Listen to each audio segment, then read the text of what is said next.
William Burns, one of our most decorated diplomats, described the Department of State as adrift. Over the years, the department has had trouble finding its purpose as functions and authorities have been stripped away or absorbed by the National Security Council, Department of Defense, and even agencies traditionally focused on domestic issues. For more than 170 years, economic statecraft was led by the Department of State. This changed in 1961 when President Kennedy sought to expand the administrative state, pulling functions and authorities out of the department to create new agencies and organizations, including the United States Trade Representative, which would be responsible for conducting all U.S. trade and investment diplomacy. The justification for pulling these trade and investment functions out of the department was to improve the government's capacity to prioritize and support U.S. businesses, strengthen the export performance of U.S. industry, and assure fair international trade practices. However, it has effectively split our economic interest from our diplomatic priorities, which has resulted in several challenges.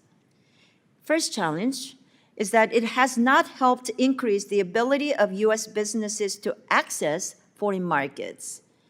In practice, the Foreign Commercial Service and Foreign Agriculture Service officers are few in number and often positioned at U.S. embassies without alignment to our foreign policy priorities. When I travel abroad, I routinely meet with FCS personnel who explain that they spend most of their time engaged in trade shows and organizing events with minimal direct work on increasing and securing market access for American businesses. Because they are siloed off from our diplomatic efforts of the Department of State, they are restricted in leveraging the other tools in our diplomatic toolkit to assist American companies.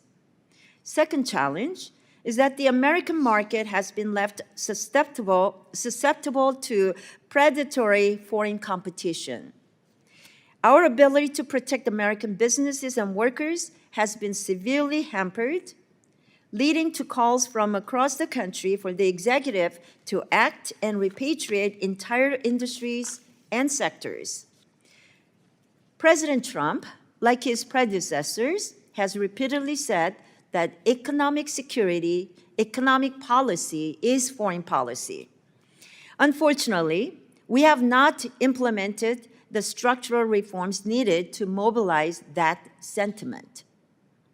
Even President Obama asked Congress for the authority to consolidate 6 agencies with trade and investment functions in 2012. This request was not supported by Congress. Bipartisan administrations have independently come to the same conclusion. The current alignment of functions and agencies charged with leading our economic statecraft effort is in need of structural reform. I agree that economic security is national security, and the key question we'll be asking today is, what structural reforms are necessary to reflect this prioritization? So we intend to answer that questions in our committee's first comprehensive state authorization legislation that we will be doing in more than 20 years.